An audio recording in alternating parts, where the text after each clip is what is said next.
All right. So first challenge was the songs. Mm-hmm. Tell me how you were thinking about it. Yeah, so for the Naughty and Nice challenge, it was the second one. It was picking. I guess some songs popped up on the screen. It's the lyrics to the song, and we had a list of, I believe it was 9 songs, and you had to guess the right song immediately.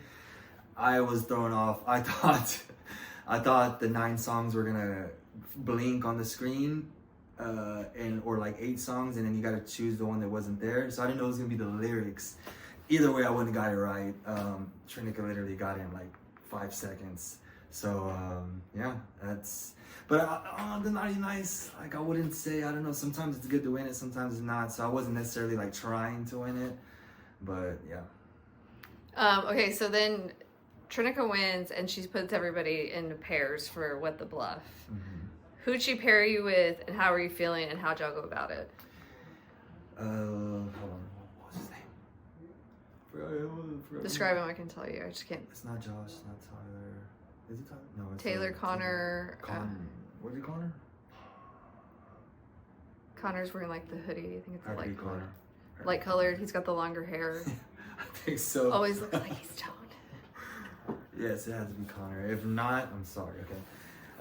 But yeah, so basically, Trinica got the opportunity to put us in pairs, and she put me with Connor. But she gave me the option to choose. Basically, we got a box, and within the box, there was another box. So basically 2 boxes, one had something good, one had something bad. I basically got to see the boxes, and then Connor got to basically pick one of the 2 boxes, and I had the choice to convince him or just kind of let him choose. And maybe I should have tried to convince him a little bit, but since it was so beginning of the game, I didn't know many people. I thought, in good grace, just kind of leave it up to him to just basically not sabotage him. Just go with your instinct, whichever box you want, you got it, and I'll take the other one.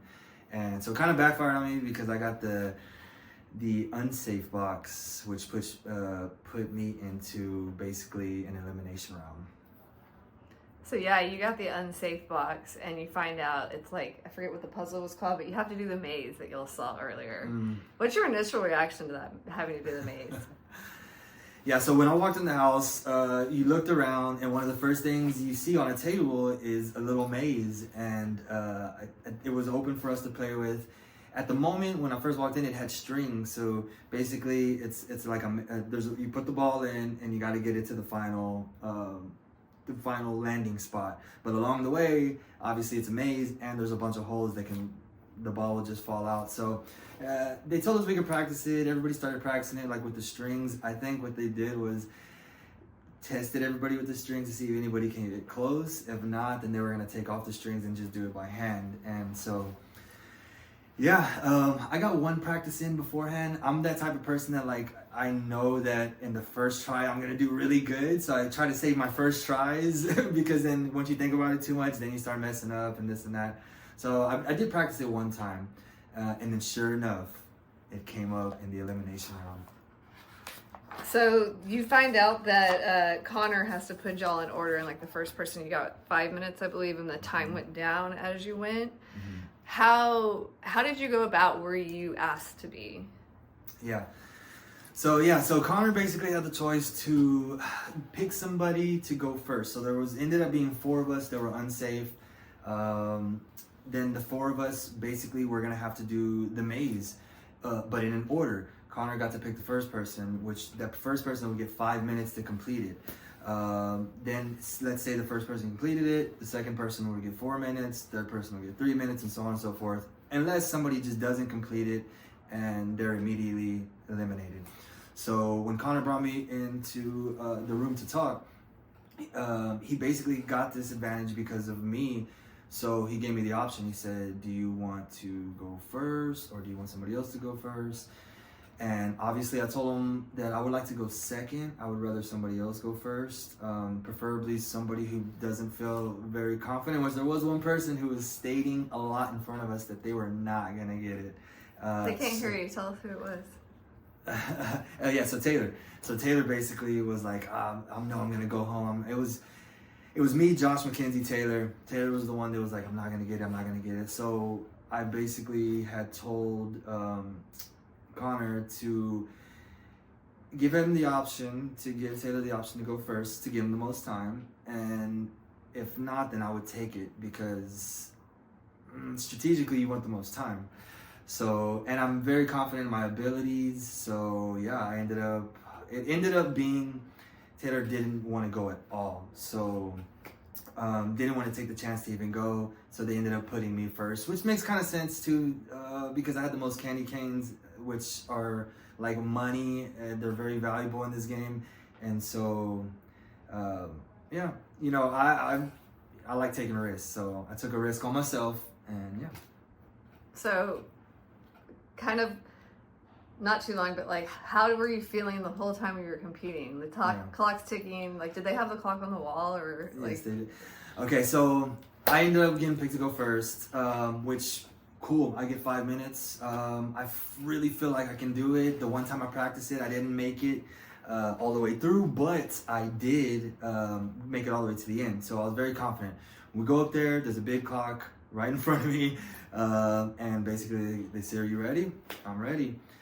Clock starts. Honestly, I wasn't even nervous the whole time. Didn't really look at the clock the whole time, but I was getting the ball to the very end every single time. It just one hole there at the end, right before where the ball needed to be placed to win.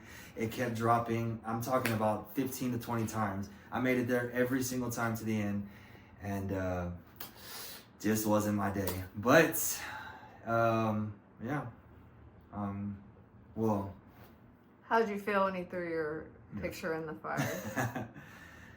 Yeah, so basically I ended up losing and being eliminated because of I couldn't get the ball all the way to the end. So bummer, but at the same time, I just didn't want to be the first boot. This is my first LRG. And yeah, so Santi ended up taking my picture off of this Christmas tree and throwing it in the fire, which was not a great feeling. But at the same time, again, just blessed to have this opportunity, and it was fun. It was my first LRG. I didn't get first boot, which was the goal anyways.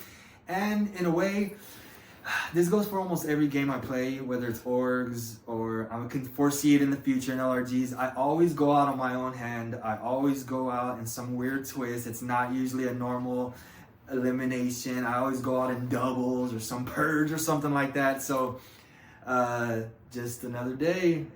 But again, blessed with the opportunity. Great game. Good job, Santi. And hopefully I'll see y'all again soon. Cool. One more question. Okay. Try not to be too loud, because I hope I know you can't hear too far out there, but I really don't want them to hear this. Okay. Who do you want to win, and who do you not want to win? So my winner picks and the people that I might not want to win, you know, when I came in the house, there was only two people I knew, which was Mackenzie and Trinica, and obviously I would love for either one of them to win. They both have a good shot of winning. As far as people I don't want to win, there's not necessarily like somebody I don't like or don't want to win, but I would, you know, Connor did put me first, so it'd be nice if he didn't win. Since he has my candy canes, give those to somebody else. Awesome. Do you want to add anything else, or you think you're good? Yeah, I'm good. All right, cool. Thanks.